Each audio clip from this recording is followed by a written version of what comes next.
That's right, ladies and gentlemen. It is Commissioner Cooper, and we're pretty close to the final countdown. Some of you are in your final weeks of the regular season, others are next week. Either way, it's down to the nitty gritty. I got Doc in the house to go over some injuries and some updated injuries as well, just happening today, crazy enough. We're gonna go over leaders. We're gonna talk about flops from last week, mainly talk about what going forward, Thursday night football and waiver wire pickups. And we got some sophisticated waiver wire pickups as well from Mr. Mallard. It's time for TSS Fantasy.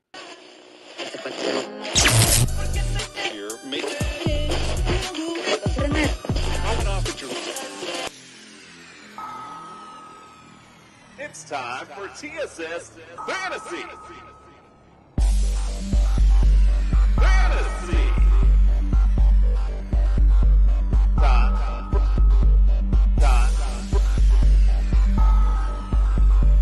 It's time for TSS Fantasy.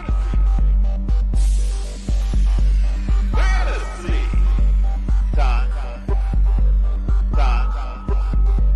It's time for TSS Fantasy. You know, the great thing about being a football player is you don't have to take a shower to go to work. There it is. There it is indeed. David, welcome in, my friend. Welcome to Waiver Wire Tuesday. Appreciate you joining us, my friend. Justin Jesus Herrera, welcome to the studio, my friend. Yeah, man, it's freaking time. You know, I wanted to. We were talking backstage before, but actually, one of the things I wanted to say and just fucking blanked my mind was we're in week 13, even though the title says week 12. Is that what I said? Oh, I thought I changed it. My bad. I swore I changed that. My fault on that. Yeah, I know. It's gone by that fast, though, it seems like, right? I mean, I can't believe it's already almost done. Crazy enough. Remember a couple years back before they went to the 18-week season? This was like the start of playoffs. We were really getting into the nitty gritty of things. And now it's, this is like the most important part in waivers. I mean, this is a big week and we just got some big news. Hint, hint to what we're about to get into with the doc. This is kind of one of those things where it could be a really game-changing waiver wire week 13. Guys, we are here to give you all your information at TSS Fantasy. Stick with us the entire show. You will not regret it, guaranteed. And indeed, we're not just looking at this week. We're looking at that playoff push for you to go forward. So we got your back. Go visit Underdog Fantasy, by the way. Use the promo code TSS. We'll double that deposit up to $100. Lots of great parlays and fun things to play on there. So make sure you go check that out. Also, Jazz Sportsbooks, great promos there. Check out our promo code TSS, on that as well. And also, again, we're at the finish line here, pretty close. Looking for some championship bling. Go to Pro Am Belts. Got a lot of great stuff on there. Go to tssfantasy.com later, and we'll have our updated rankings as well. All right. Well, you mentioned it. You're great at segueing. Let's get in the doc because we got some injuries and big news to talk about.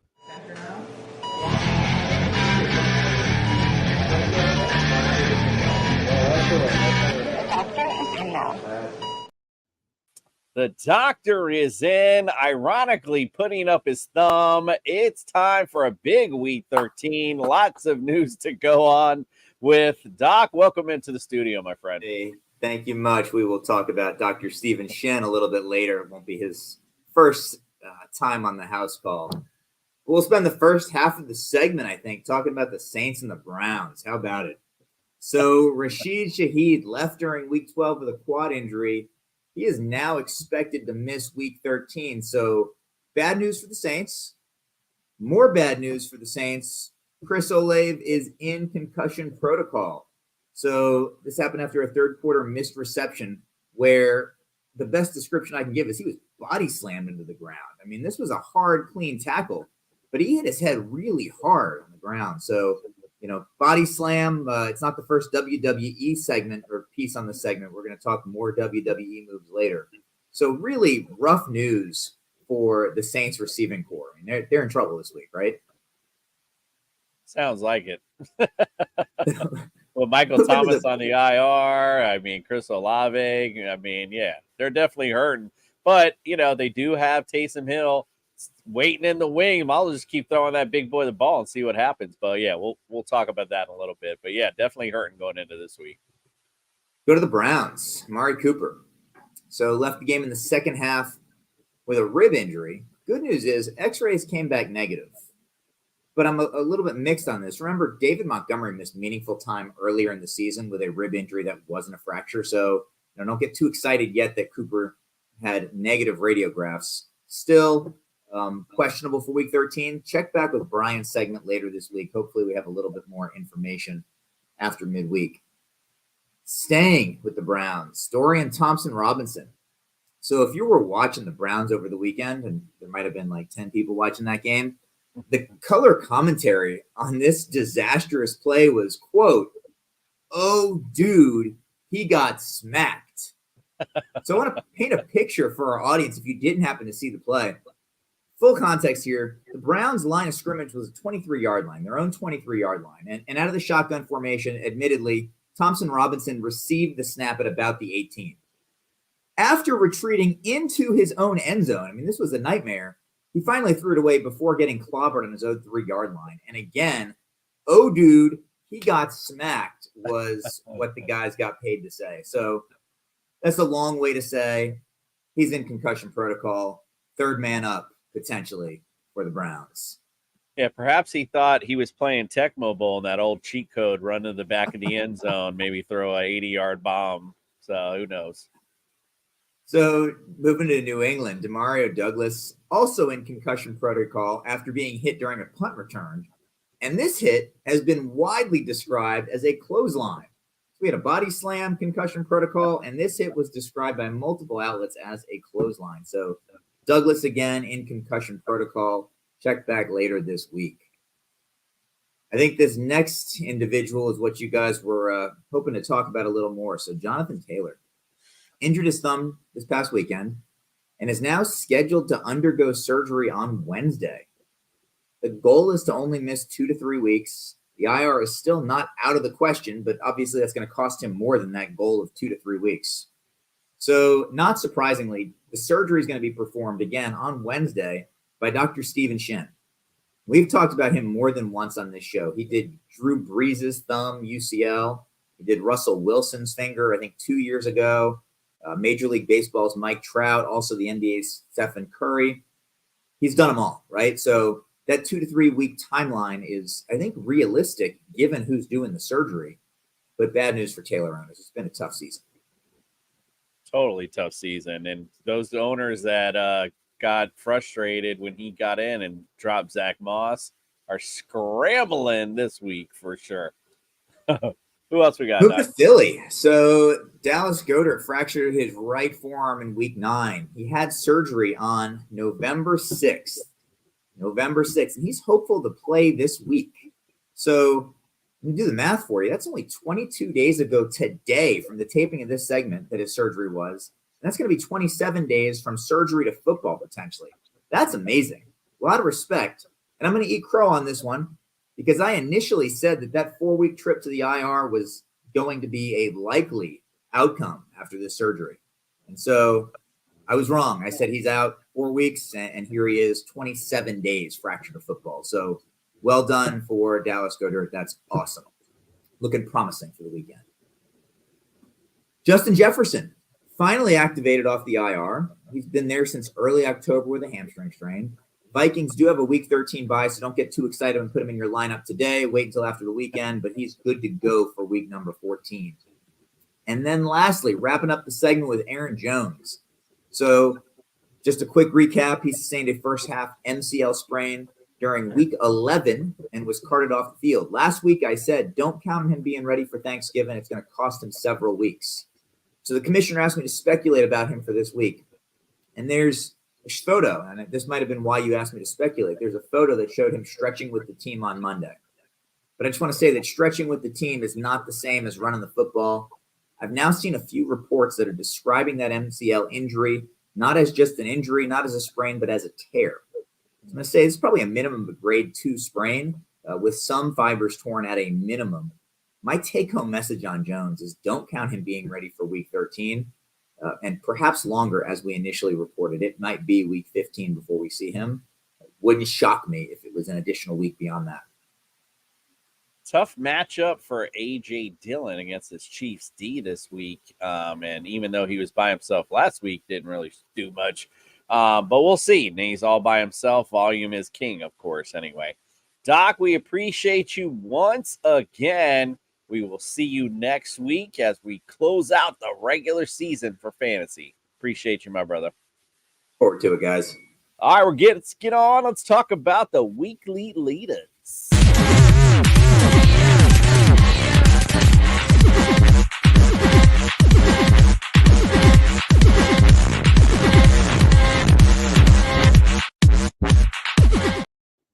Well, at the QB position, things look mighty familiar. Josh Allen, 40.7 points. Jalen Hurts, 35.5. Dak Prescott, 32.2.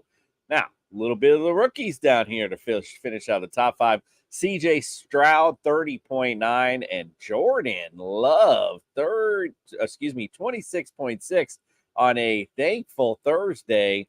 Indeed. What do you think about any of these weekly leaders, my friend? Oh, you're on mute. Sorry. I was like, is he talking? Yeah. My bad. Yes, man, it's a lot of the same usual suspects. I will say this: it's nice to see Jordan Love have a resurgence.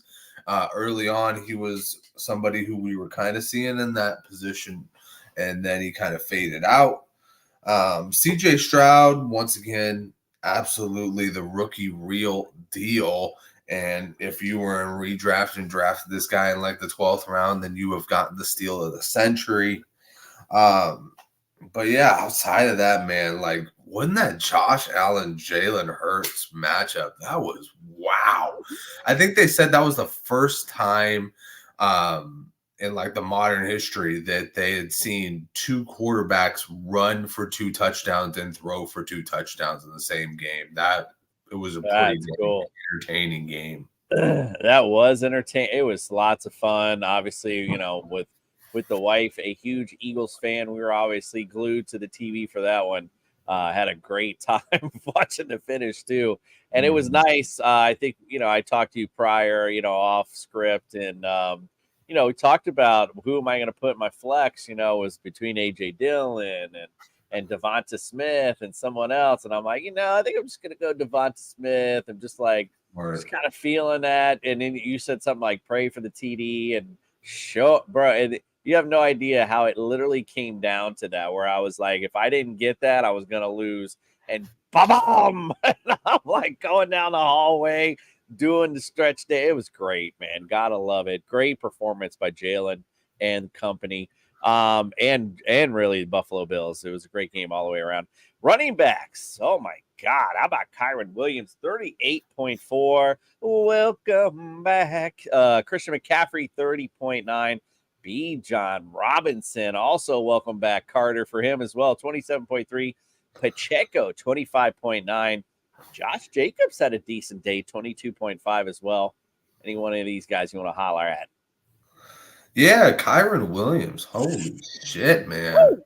Welcome home. Surprisingly, I mean, I guess people do irrational things, but he was dropped on one of my redraft leagues, and I was scrambling to try and get this guy. And it was I play in a league where it's rolling waivers instead of the fab waivers, where that's the modern way of doing it. But man, I just missed out on him by one guy.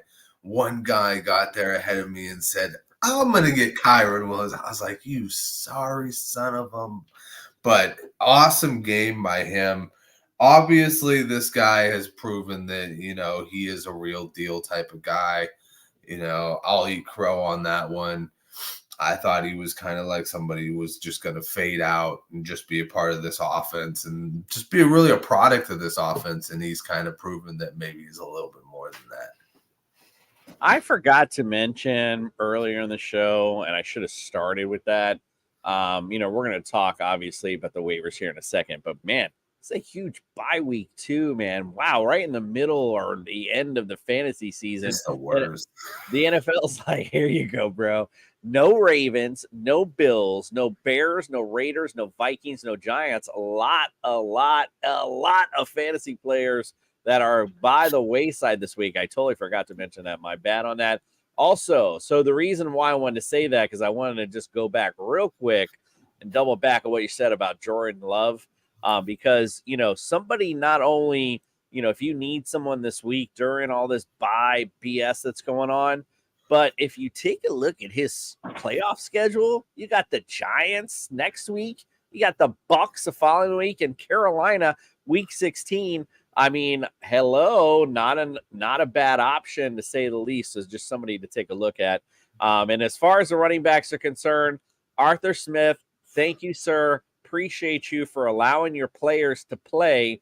Although I still haven't seen Pitts arrive yet, but at least you let Bijan, you let your players big plays in the game, which is what he did. Unfortunately, I was going against him, even though I still won, but still some issues there in that Atlanta offense. But at least he finally went to his playmakers, which makes sense. Receiver wise, Tyreek Hill from America's team, 25.4. Mike Evans, 25 big points. Ray Rice. Rashee Rice, 24.7. Devonta Smith, the before mentioned, 23.6. And Nico Collins, 23.4. What do you guys say about any of these guys? This is where I'm going to take a victory lap right here. And I'll pat myself on the back. I won't break my wrist over Pat it. it, boy. Pat it. I'm going to do it. Rashee Rice. I said it on the show. I said that the Chiefs need somebody to step the fuck up, that this is unacceptable, that this is just not what the Chiefs, have strived to be in the past. And I said, Rashee Rice seems like that guy who's going to be the new Mr. Dependable. And boom, shakalaka, if he doesn't hit in a big way. Man, it's scary because every year you want to get somebody who's going to be tagged up with one of these great quarterbacks, so they're going to throw 40 touchdowns and somebody has to catch them. And when you can get somebody like a Rashee Rice late in your draft and he can turn into something right now, like this is why you draft guys with like a whim. You just go like, oh, my gut feeling says Rashee Rice might be somebody. That's why you draft those guys. You just go with your gut, because later on when it actually counts and these guys start to like get that, rookie rust off or whatever the hell you want to call it, just getting a hold of the game at that level, that's when they boom. And that's when your team turns from just a regular team to a championship team because of those little nuggets that you got late in your draft and you kept. I like this guy. I like what he's got. And I think that, with obviously the struggles they've had at wide receiver, I think this is going to be a big one for anybody who's, got him on their team. And especially now, like you said, with the bye Mageddon, because that's a lot of good players that are off the board right now. Off those teams. A lot, indeed. All I'm going to shout out on the receivers is just Tyreek Hill. You're amazing. I can't wait till after this show is over. I'm gonna go get to watch Hard Knocks. Oh my god, I love it. This is like the best season ever. All right, let's go tight ends. Pat Freiermuth, 21 big points. Tyler Higbee, 19.9. Laporta, 17.7. TJ Hawkinson with 16. Travis Kelce makes an appearance in the top 5 with 15.1. Anyone you want to shout out here? Yeah, I'll do a double shout out at the top. Tyler Higbee, Pat Freiermuth, welcome back. These two are two guys that always show up at least once in the top 5 and probably never do it again. Tyler Higbee had a big 2-touchdown performance. Pat Fryermuth, I don't know if it was Matt Cann. I don't think it was because that team still kind of freaking sucked. But it was nice to see Kenny Pickett invigorated and using Pat Fryermuth because dude's a really freaking talented tight end. And, as a guy who drafted him a lot his rookie year, I liked him. I thought he was a talent, and I think he could be utilized a lot better than he was early on in the season.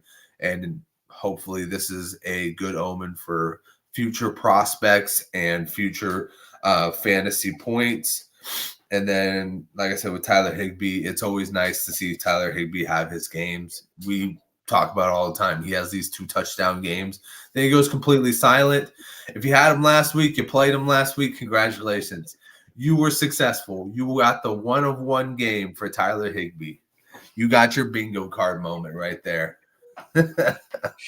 And shout out to Sam Laporta, who was going on a couple of games there without a trip to the end zone.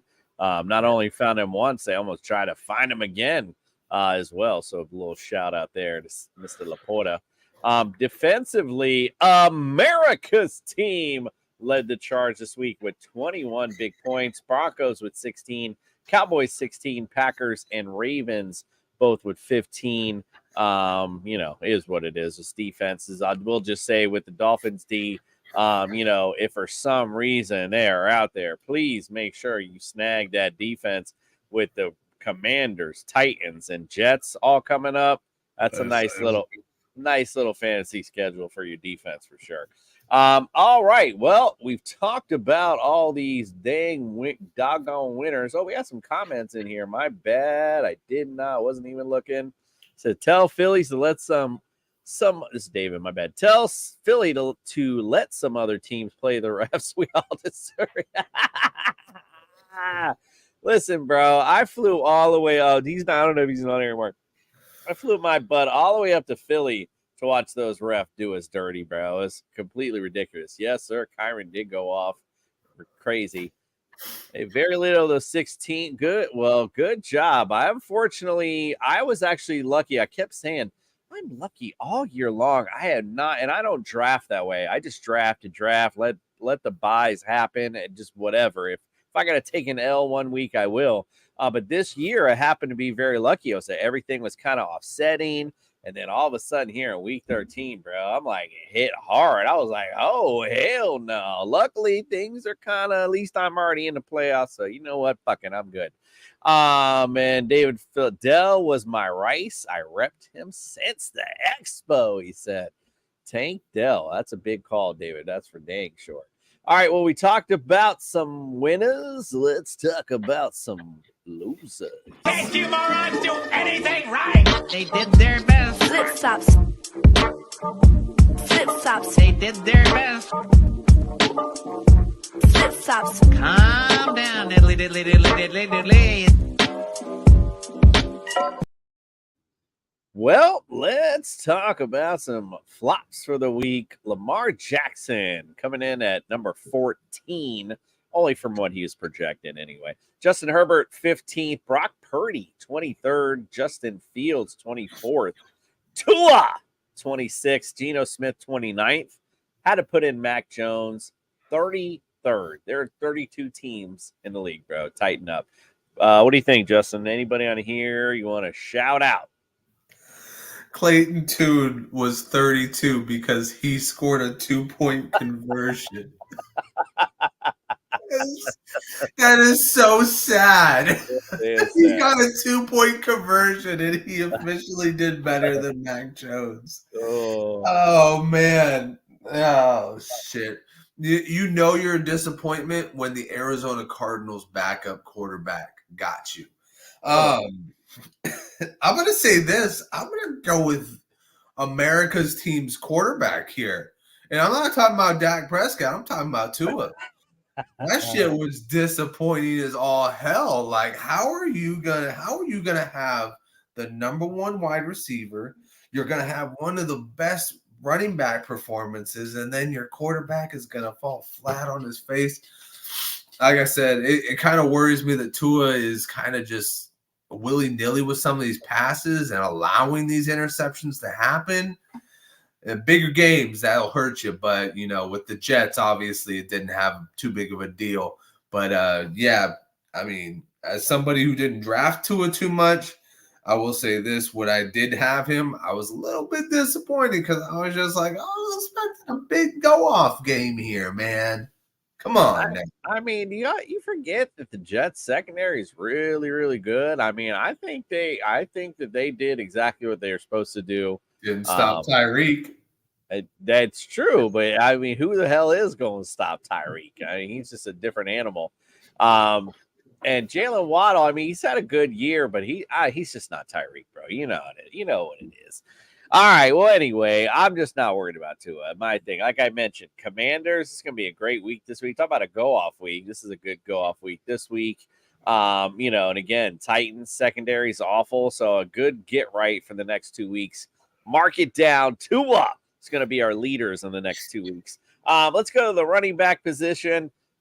Just again, from where we were ranking them, Travis Etienne, 20th, Breece Hall, 22, Jamari Gibbs, 24th, AJ Dillon, like I mentioned earlier, all by himself, 25th, Javonte Williams, 28th, Zach Charbonnet, 29th, DeAndre Swift, 31st, Austin Eckler, 32nd, Brian Robinson Jr., 34th, Alexander Madison, 35th, Joe Mixon, 36th, James Conner, 39th, Jalen Warren, 40th, Saquon Barkley, 45th, Khalil Herbert, 46th, Gus Edwards, 48th, Damian Pierce, 55th, and Miles Sanders, 56th. Anyone on that list you want to shout out after I just sped it off like the Micro Machine Man? Yeah, Austin Eckler at 31 is kind of a little bit worrying for me. Austin Eckler is supposed to be foolproof. He's supposed to be pretty much like Kevlar. Nothing will actually hit him and penetrate. But at the end of the day, man, like, he has just not been that guy this year. I mean, I accept injuries. They happen to everybody. I'm not going to hold that against some stats. But we've more likely than not seen him on the wrong side of the stat sheet this year and when he has played. And it's kind of one of those things where you're like, man, I drafted you first round, second round in Superflex. You need to be doing better than this. I need that. And he understands it too. And that's one of the things that worries me a little bit more because I'm just like, you understand this because you're an avid fantasy player. Obviously, he has no control over that aspect of it, but it is a little bit worrisome that this offense that's so limited right now and really funnels through him and Keenan Allen, and he's still not able to get it going. Indeed. Joe Mixon, I would definitely be worried about him in this offense with the change of QB. Definitely, even with T. Higgins gone, I thought he would still be okay, see some targets, but obviously defenses are keying on him. Let the QB beat them. That is their motto, I guess, so to speak. And Damian Pierce, man, what happened to that guy this season? Saquon as well, the issue at QB obviously kind of hurts him. But that offense has just been hurting all year long any damn way, quite frankly. All right, receivers. A.J. Brown, 27th. Drake London, 29th. Brandon Ayuk, 30th. Christian Kirk, 31st. Devonta Adams, 32nd. Jamar Chase, 33rd. Jordan Addison, 40th. Deontay Johnson, 45th. Terry McLaurin, 46th. George Pickens, 47th. D-Hop, 52nd. Puka Nakua, 62nd. OBJ, 66. Cooper Kupp, 79th. And Jerry Jute, 94th. Anyone you want to shout out there? Yeah, Jamar Chase. This just kind of feels like it's going to be where it's going to be for the rest of the season. 33rd is just not really acceptable considering this guy is supposed to be the bona fide 2 or 1 overall. I understand the QB situation, but every great wide receiver can still put in good days with bad QBs. Devontae Adams has done it a couple times with Aiden O'Connell. It's just you got to be able to overcome it, and you got to be able to know that you're the only thing out there, and you got to make your team work. Let's see what happens as he goes into week 2 and week 3 without Joe Burrow. But it is a little concerning that, he went into a game, very favorable game, a good matchup, and he totally flopped. Yeah, indeed. I mean, and looking at this board, I'm sitting here trying to get an overall view of everything. The one guy that really sticks out to me, and it just bothered me because I totally forgot to bring it up to Dr. Miller, is Cooper Kupp. And I noticed this game because I was playing, he was somebody else I was playing against. And I noticed it was like the first play either he caught or first few plays of the game. I remember him catching the football, and he literally like just laid there for a minute and immediately like was already limping from his foot. And the more I heard about it, it's like they were telling him there's no structural damage, so he can't hurt it anymore by playing on it. It's more of a pain tolerance thing. All that that's so strange. That's what I really wanted to talk to Doc about, because listen, I'm a licensed physical therapist myself. I mean, I definitely know about injuries, and that's a really strange to me to hear somebody's got some type of injury that hurts, but he can't do any more damage to it. But to see him out there struggling like that, already up there in age, I'm a little bit concerned with Cooper Kupp going down the stretch, especially putting him in your starting lineups, quite frankly. All right, let's go tight ends. America's tight end, George Kittle, 25th this week. Ferguson at 29th. Kyle Pitts, mentioned him earlier, at 30th.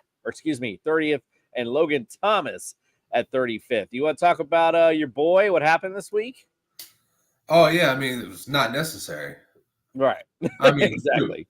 Christian McCaffrey was over there having himself a week. Of course. Putting up a receiving touchdown or rushing touchdown. I mean, shit, we didn't even have to use Brandon Ayuk till the very end. I was over here shaking in my boots because I thought Brandon Ayuk was only going to give me like 3 points. And then he ended up giving me 13. I was like, okay, I could work with 13. 13's all right by me. But yeah, I mean, listen, George Kittle, that's the story of George Kittle. George Kittle either has these monumental explosion games where he has 2 to 3 touchdowns, or he has, 14 catches for 140 yards, or he comes back down to earth and he has like 40 yards on 2 catches. That's kind of just how the cookie crumbles with George Kittle. That's kind of the life you have chosen by him. It's a lot more consistent than Taysom Hill because, it'll happen more than 3 times a year. But you do kind of live by that mantra of this guy is also really good at blocking. And if they're having a really good running game and it's just clicking, that's probably where he's going to be most of the time. Guy I'm really just kind of worried about is Kyle Pitts. I mean, here's my worry, Coop. Here's my worry, and I can extend this out to the community. My worry is that people are still going to draft him really high for the next year, and I think it's time to have a conversation of saying maybe this guy doesn't deserve that. Maybe we need to really rethink our strategy with this because obviously something is not clicking in that offense. Something is not clicking with Arthur Smith. As long as he's the head coach there, I don't think you can take a chance on him as a top 5 tight end anymore. Yeah, definitely not. Like I mentioned, he finally got to Bijan into the game, but again, where's Kyle Pitts at? David wants to know, does he even still play football? Also mentioned Jets number 3 defense, crying shame that offense so bad. Totally agree with you there. So they actually benched Tua in one of his leagues. Jalen Warren, our offense finally hits 400 plus, and our best weapon of the year is barely used. Listen, Najee Harris actually was running real strong in that football game. So give a big shout out to Najee finally. And A.J. Brown 2 weeks in a row. Listen, as a Devonta Smith, Jalen Hurts owner, I'm all about it. Let's go. Throw that thing to Devonta. Let's keep it going.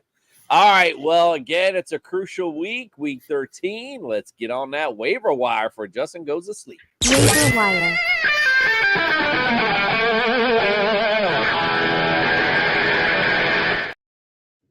All right, lots to get into. Again, you got a big bye week this week. So, all right, looking at some of these schedules.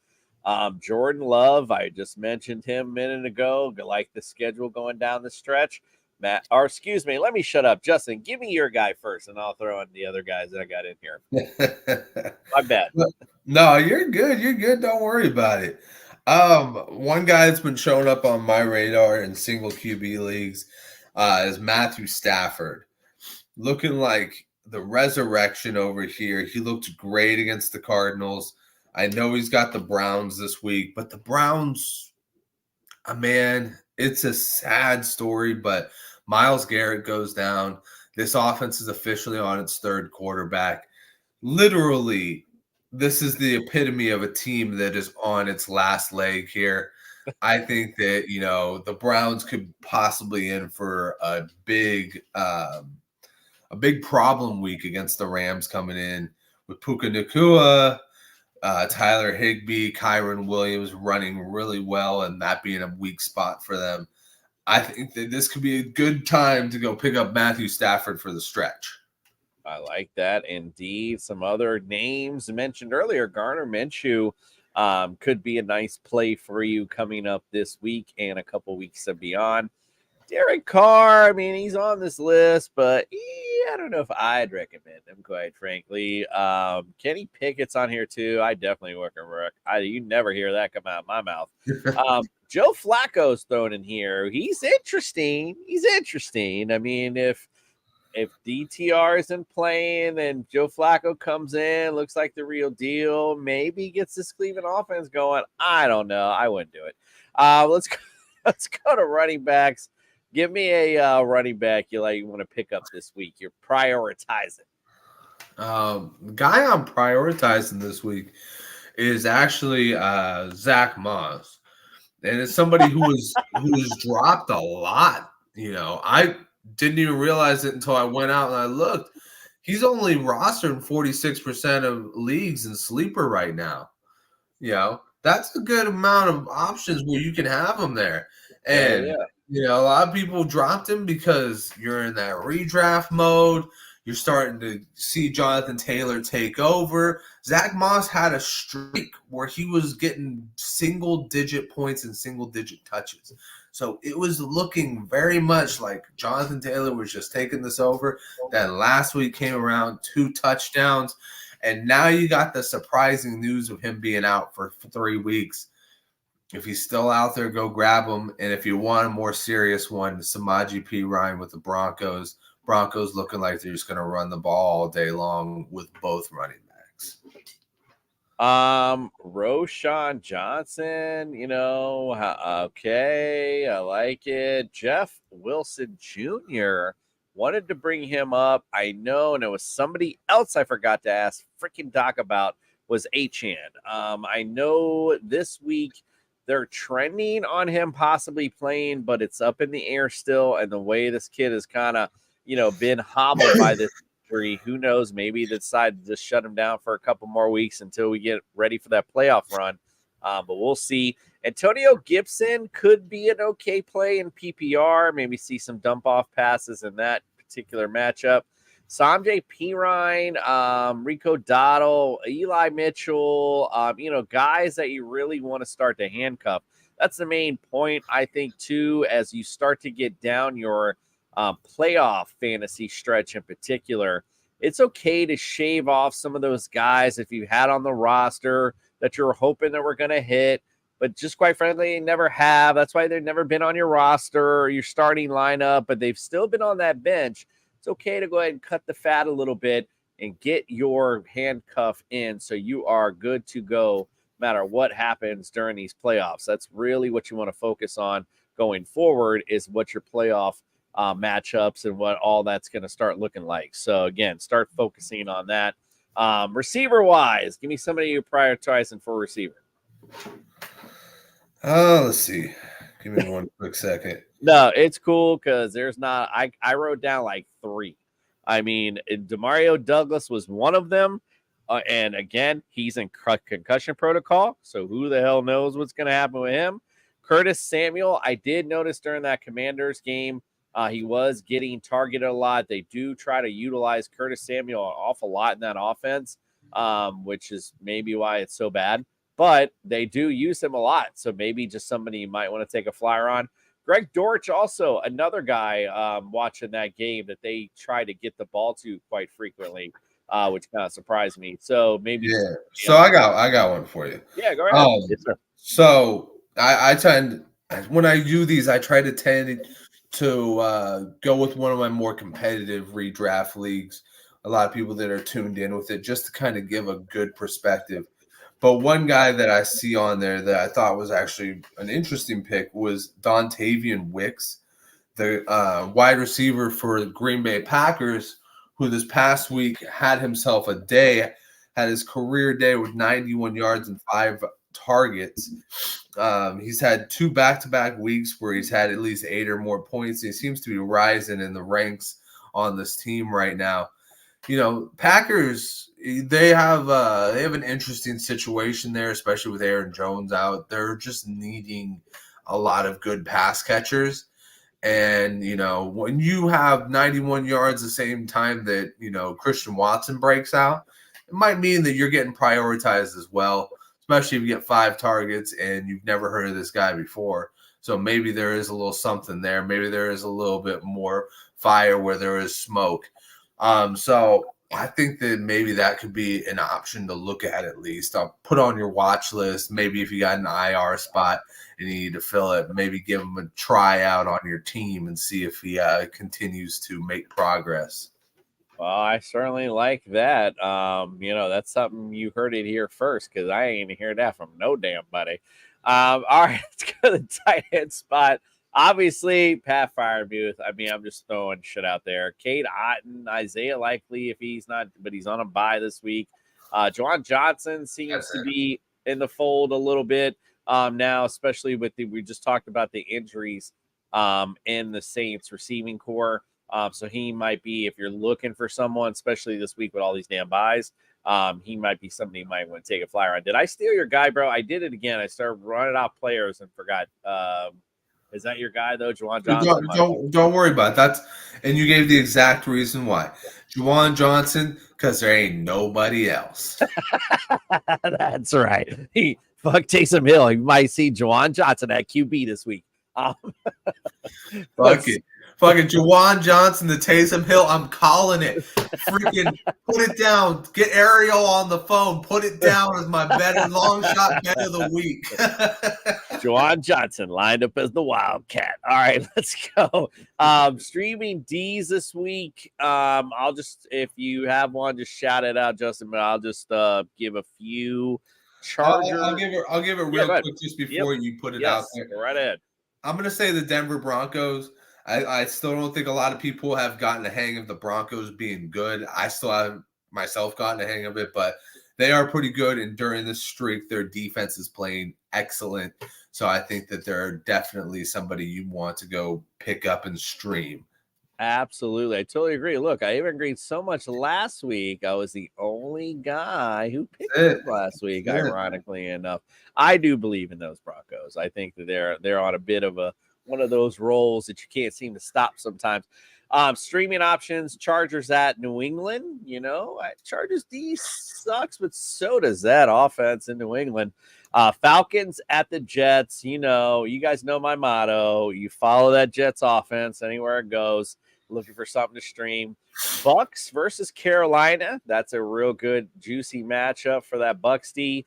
Colts at Tennessee. I mean, Tennessee still continues to struggle with Will Levis. Again, he's a rookie, is what it is. And Jags facing the Bengals. I mean, how do you not like that matchup?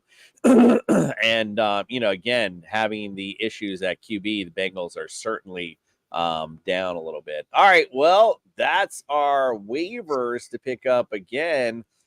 Hit those waiver wires early, because again, this is a big week. You got to make sure, look at those. Biggest advice though I always give, and something that I've been doing, is I keep looking at schedule, not just this week. We got to look at the next couple weeks, because it's down to it. All those guys, I'll give you a quick example. I got a guy in my league. We're about as missionary as there is when it comes to fantasy. It's a standard league. It's one QB. He's got Dak Prescott and CJ Stroud. He's not going to use both QBs. His second RB was like Keaton Mitchell. He had and I got like 3 or 4 RBs. And I'm like, hey, why don't I give you one of these guys and give me like whichever QB, I don't care who it is, because I have Jalen Hurts. I'm afraid they're going to shut his ass down. So I'd rather have somebody just in case they do that. And the guy refuses to trade me. And I'm like, what are you going to do with 2 QBs, bro? What are you going to do while your second RB is hurting? That's why you're 5-6 or 5-7 you are now, whatever the hell it is. All right, let's go. Let's break down Thursday night. Let's hit it.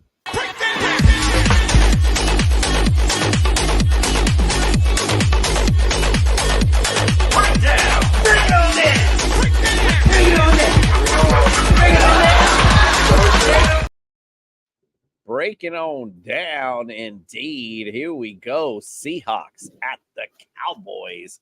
We're in a dome, so we need to worry about weather. That's nice. Cowboys lead this series overall 11-10. Seahawks actually have won 4 out of the last 5 of this matchup.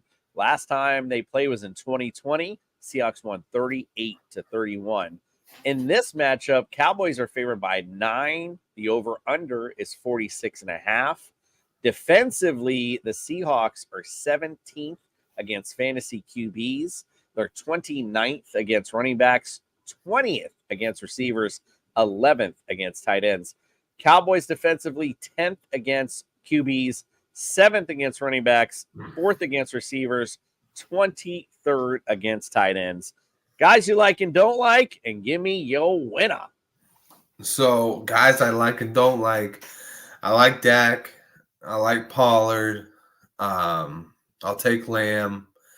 And I'll sprinkle me a little Cooks on there too. I want all those guys. I want all the starters from Dallas. On the other side, if Kenneth Walker plays, I'll play Kenneth Walker all day long. This guy has been just electric, but it all depends on if he plays. And that actually kind of dictates the rest of the field for me too.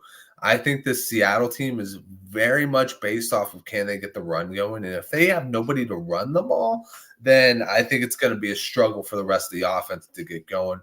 That being said, I'll take the Dallas defense. And Geno, I won't take Geno because Geno to me is just a bottom feeder quarterback regardless.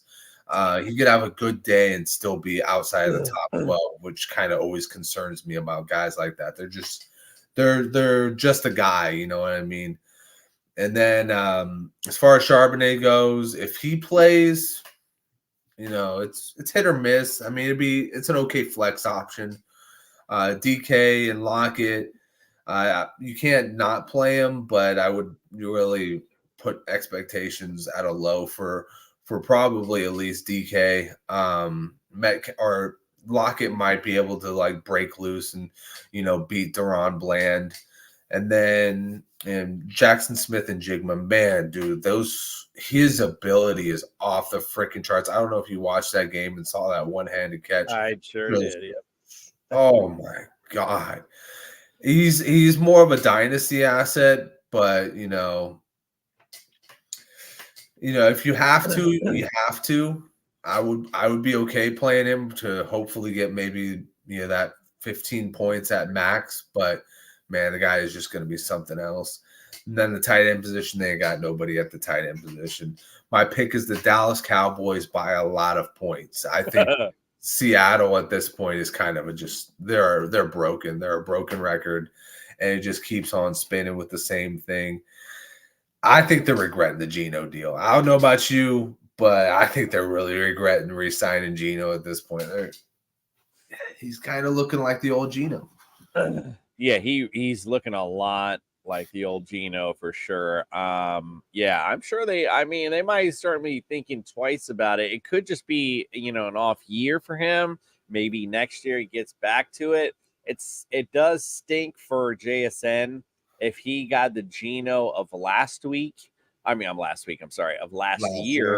Yeah, he might have been a huge rookie season because Geno was spot on, especially with the deep passes last year.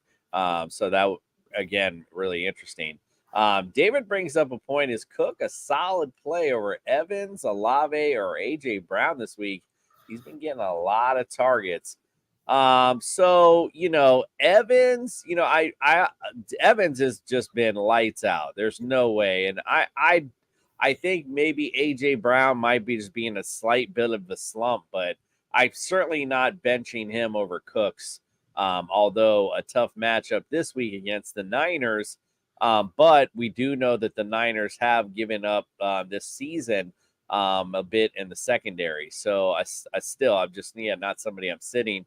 Chris Olave is somebody I would consider over Cooks. I'm sorry, over Olave. He would be somebody I consider. And that's, again, goes back to quarterback play. Look how much Dak Prescott is throwing it up down the field versus what Derek Carr is throwing it to the other team, quite frankly. So I think out of all of them, I'd give Olave the thing. Yeah, Evans QB is banged up. That's very true. I don't know the matchup for A.J. Brown is as tough as we may be given. The QB banged up, but I don't know. I think I thought Evans was in trouble with Baker Mayfield at QB this year. So I think Evans is QB proof. Forget matchup proof. He's just QB proof at this point. Yeah, we'll find out. Yeah, we are. We might unfortunately have to find out for sure. In this particular matchup for me, I don't agree with you with the running back with Kenneth Walker. I don't like any of them, quite frankly. I'll be real. I don't like anything with the Seahawks. I think I'm agreeing with you with the Cowboys by a lot. And I see this as the big Tony Pollard breakout game, quite frankly. This is where this Seahawks defense, again, 29th against fantasy running backs. They love to give it up to the running back, This could be that big game for him. That's why you keep seeing Rico Dottle. I keep seeing his name being brought up because he could be that guy that's getting some cleanup work here Thursday night for you in your flex spot if you're certainly needing something. So again, some more advice there if you need somebody to pick up. You got like Jay Ferguson every week. They target the hell out of him, even though they're 11th. Dak targets the hell out of him in the red zone. So you got to like him this week. Again, I'm definitely playing Brandon Cooks. If I have him, he is one of the hot hands right now. You've gotten to this point. You need to ride that hot hand, get you all the way. So like Brandon Cooks. And here we are. Unfortunately, we're not going to have the judge here, by the way. I forgot to mention that. Jordan's going to take some time off. So we definitely respect that and wish him all the best and hope to have him back soon someday. But he'll be taking some time off. So in the meantime, the crew, we honored, of course, our judge with our Judge Mallard. And we hammer it down with the Cowboys this week. Of course, judge affectionately for the judge, his Cowboys. All right. Well, we don't have the judge. Feel like it's been a minute, though. I do have some sophistication waiver wire pickups to talk about, though. So let's get to that. Check out Sophistication Station. Welcome to Sophistication Station. Hello and welcome into another stop on Sophistication Station. I'm Andrew LeDuc, aka Mr. Mallard, and we're going to get into some waiver wire pickups. So let's kick it off with Jaden Reed in Green Bay. Jaden Reed has slowly become the consistent force in this Green Bay offense. Christian Watson finally had himself a nice week, finding the end zone this past week, but Jaden Reed will continue to be that consistent force and Jordan Love's favorite target. So go ahead and get Jaden Reed for your final push down the playoff stretch here. And then also Joshua Palmer for the Chargers. He'll be coming back from injury soon, and that Chargers offense has looked pretty abysmal as of late. Justin Herbert's been targeting really just Eckler and Allen for good reasons, but it's allowed defense to hone in on them. So when Josh Palmer gets back, look to him to add a new level. So he could be a sneaky pickup that you can slide right into wide receiver 2 or flex roles in the playoffs. And then Roschon Johnson. Now that Khalil Herbert's back in that backfield, Johnson was supposed to take a step back, but he actually got 15 touches this past Monday night compared to Herbert's 8. So Roschon Johnson could be a nice dart throw to slide into your flex spots as well. And then last but not least, Gardner Minshew. Hey, Everybody needs to play a quarterback sometimes too. Gardner Minshew, it looks like maybe they've worked on the offense a bit in their bye week. He had himself a decent week this past week. He's still going to get some turnovers, but compared to a lot of other options out there, Gardner Minshew could get you just enough to get you by. Once again, I'm Andrew LeDuc, a.k.a. Mr. Mallard. Stay classy, my friends. I don't think I emphasized this when we talked about it, so I'm going to do it now before we close the show out. Jeff Wilson Jr., ladies and gentlemen. I'm going to say this one last time. I said it last week. I'm going to say it again. Last year, you seem to forget he was the man in this backfield. Forget Raheem Mostert. Forget anyone in the backfield. It was Jeff Wilson Jr. I started to see a little bit of that this past week. I could see the freshness in those legs finally getting back. So, again, if Achane is going to be flirting with injury and out, I just think he's a great pickup for you this week and maybe even into your fantasy championship. All right, well, that will end that little rant. Don't forget, come back on Friday. We're going to break down the whole week. I got all my fantasy friends back off vacation. We're going to have lots of good stuff for you, so we'll be bringing that to you on Friday. David, thank you so much for joining us tonight. We appreciate you being in the audience. We appreciate all of you. See you on Friday, and don't forget, wake up with us on Sunday. We are out.